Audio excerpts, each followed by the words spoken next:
In the white silence of New Mexico's ancient lakebed, archaeologists made a discovery that changed everything. Footprints, human footprints, pressed into fine volcanic ash, preserved by chance and sediment for over 23,000 years. They are small, spaced close together, and irregular, one deeper than the other, suggesting a shifting weight, a burden.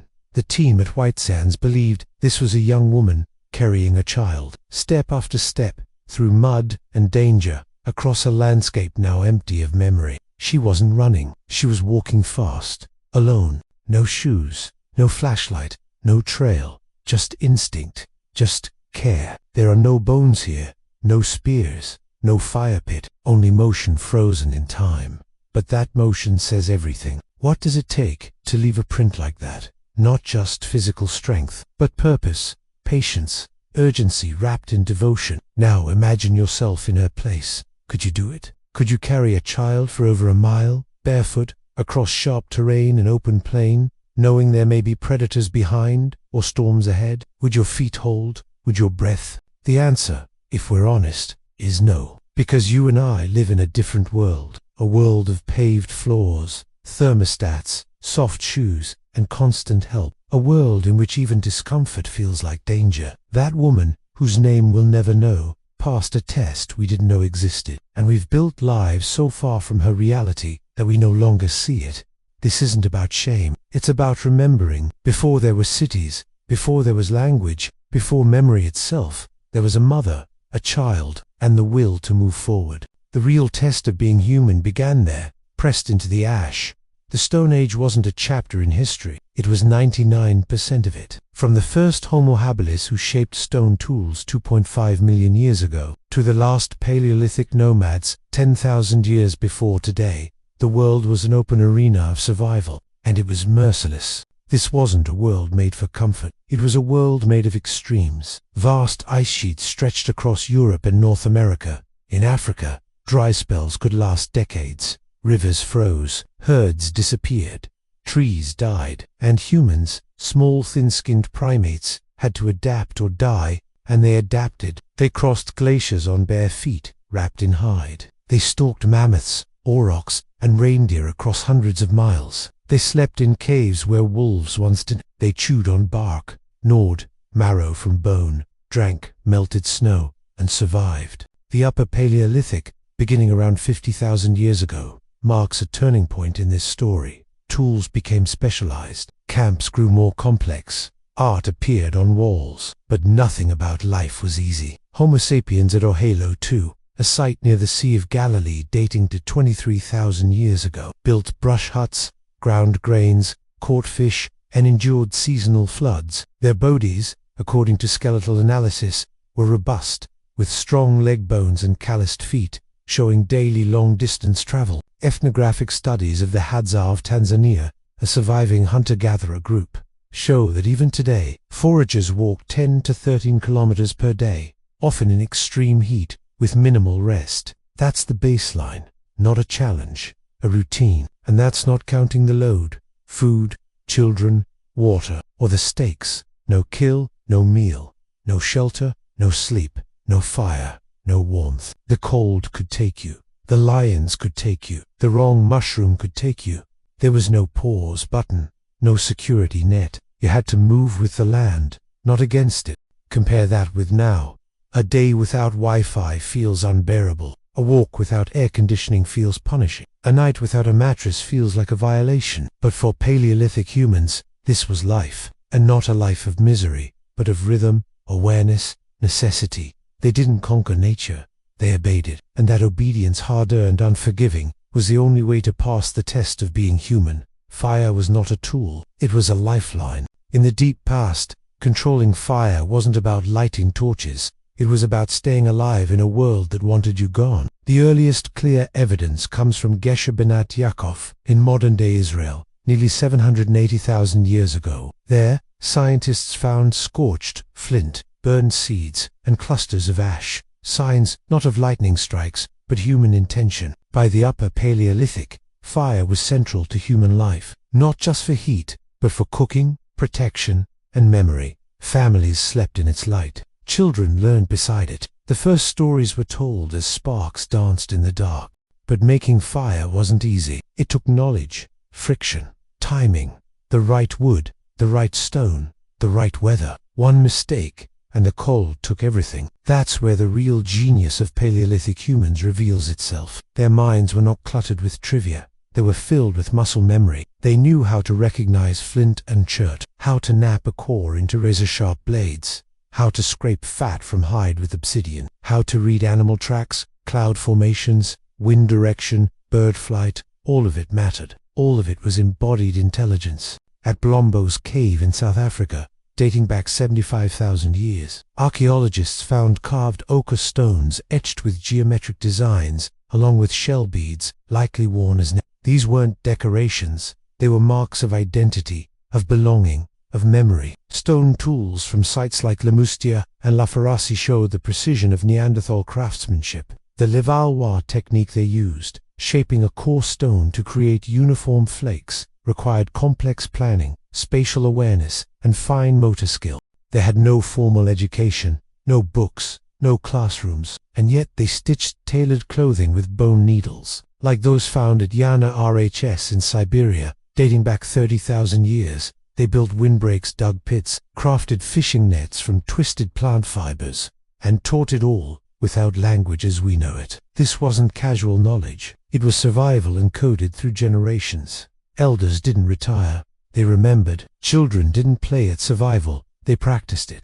You would need a manual to do what they did before breakfast. You would need Google to tie their knots. You would need months of training to hunt what they tracked by instinct. And even then, you'd still freeze, still panic, still forget the sound of the wind. They didn't. They carried the fire inside their hands, inside their minds, inside their tribe. And it weighed more than anything we carry now. The real test wasn't just physical, it was personal, because Paleolithic survival wasn't a solo race, it was a shared burden. At Shanidar Cave in northern Iraq, archaeologists unearthed the remains of a Neanderthal male, known as Shanidar I, who lived around 45,000 to 35,000 years ago. His skeleton tells a quiet, astonishing story. He was partially blind, his right arm was withered and likely amputated, his foot was severely damaged, making walking difficult, yet he lived for years. He did not survive alone. He was fed, protected, carried, not because he was useful, but because he was loved. This, more than tools or fire, may be our species' greatest trait, the capacity to carry one another. In the wild, weakness is usually a death sentence. But among early humans, and even our Neanderthal cousins, weakness invited care. Survival wasn't about domination, it was about kinship. The Ache of Paraguay, a modern-day hunter-gatherer group, show similar behaviors. Children begin contributing to group food acquisition as early as age 2. By the time they're 10, they provide more calories than they consume, collecting fruit, hunting small animals, and helping with camp duties. But children weren't the only ones protected. Elders were preserved, even when they could no longer hunt, because they remembered the land, the trails, the seasons, because in a world without writing, memory was the most valuable inheritance. At the Vistanis site in the Czech Republic, dating back to approximately 27,000 years ago, archaeologists found remains of mammoths processed in what appears to be a communal kill site, the work of dozens, maybe hundreds. It wasn't one man's conquest, it was a village's survival. Among the Hadza hunters routinely share meat with everyone, even if you made the kill. The prize is split. Food hoarding leads to ostracism. Selfishness was punished, not by laws, but by silence. Now, ask yourself honestly, could you do that? Could you share your only meal with someone who didn't contribute? Could you carry a sick child for miles through snow? Could you trust someone to watch your back while you slept? Could you let your own hunger wait while you tended to an elder? Because in the Paleolithic, passing the survival test didn't mean beating others, it meant living together. They didn't survive by isolating.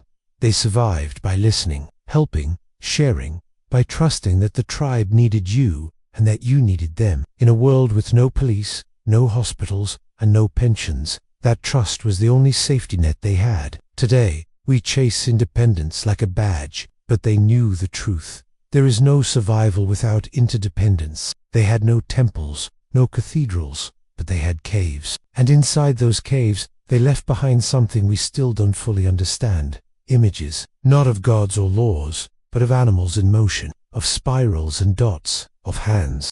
At Chauvet Cave in southern France, sealed off for over 30,000 years, bison charge across the stone.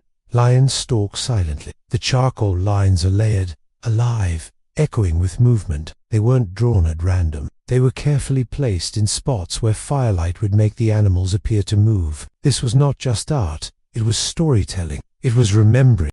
In El Castillo Cave in Spain, the oldest known cave paintings, red discs and hand stencils, date to at least 40,800 years ago. The hands are haunting, not raised in victory, not clenched in fists, just ... there, pressed onto the wall, left behind. And when we find they're dead, we find more than bones. At Sanjir in Russia, 2 children were buried side by side 34,000 years ago. Their graves held over 10,000 ivory beads, painstakingly carved and sewn into garments. The craftsmanship suggests each bead took at least 45 minutes to make. That's over 7,000 hours, months of labor, for children who would never return. Why? Because they mattered. Because grief needed a shape. In La Chapelle-aux-Saints, France, a Neanderthal was buried with care over 60,000 years ago. His body was placed in a shallow grave, arms bent, head resting. He was not just dropped, he was laid to rest. These rituals didn't mean they believed in gods or spirits. We don't know that, but we know they loved.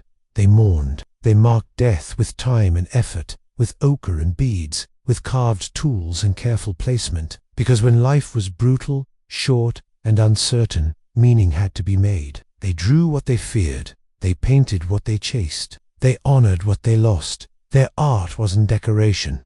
It was memory made visible. Could you do that now? Could you sit by firelight, without words, and draw your sorrow into the wall? They did, because even in a world of predators, hunger, and cold, they stopped long enough to remember each other. We have medicine, machines, microwaves. We live longer, travel faster, sleep softer, and yet we are tired. We are anxious, isolated, and restless in ways our ancestors could never have imagined. Today, the average adult walks fewer than 5,000 steps a day, a fraction of the 10 to 13 kilometers walked daily by hunter-gatherers like the Hadza.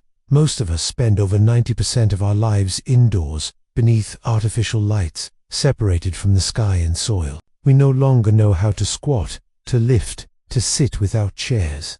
Our bodies forget how to balance, bend, breathe fully. Not because we are weak, but because we never had to be strong. We forget more than movement. We forget faces. The average person now spends more time on screens than in direct human interaction. We stare at avatars, not eyes. We text instead of touch. We scroll past the people we once would have fed. Loneliness is not a side effect. It's a symptom. Our tribes are gone, replaced by algorithms. Our elders, once held in reverence, are tucked away in institutions. Our children are raised by schedules, not stories. And still, beneath it all, we ache. We ache for something we can't name. We call it burnout. We call it anxiety. But perhaps it is just ancestral dissonance. Our Paleolithic nervous system, confused by a world of endless stimulation and no shared fires. We no longer pass the test. But it's not because we forgot how to hunt or build. It's because we forgot how to belong. And that kind of forgetting can't be fixed with technology. It must be remembered with the body, with silence, with each other. Not everything was lost. You still pause at firelight. You still quiet down when someone begins a story. You still feel something ancient stir when you walk barefoot across warm earth, or hear wind through trees. That's not nostalgia. That's your biology remembering. Because inside your bones is the code of every ancestor who survived the cold, the hunger, the grief. They didn't leave behind temples. They left you. And in you is a map, not to technology, but to presence, to patience, to courage. No, you would not pass their survival test, but you were never meant to. They didn't endure so you could become them. They endured so you could carry what they valued, so that the fire wouldn't go out. And maybe, just maybe, that fire isn't in the tools, or the shelters, or the spears. Maybe it's in how they stayed human despite it all, in how they shared food when they were starving, in how they buried their children with care, in how they lifted the weak instead of abandoning them, in how they told stories, not for profit, but so no one would feel alone in the dark. That's the test. Not strength, not speed, not survival alone, but whether you could remain fully human in a world that constantly asked you not to be. In that way, the Paleolithic wasn't primitive. It was refined by necessity, by hardship, by care. And the people who lived it weren't savage. They were astonishingly, defiantly human. So when the world feels too loud, too fast, too thin, slow down, sit in silence, watch the flame, listen to the wind, hold someone's hand a little longer, share more than you think you should, remember more than you were told. You may not pass the survival test they faced, but you can still pass the one that mattered most. You can carry the fire.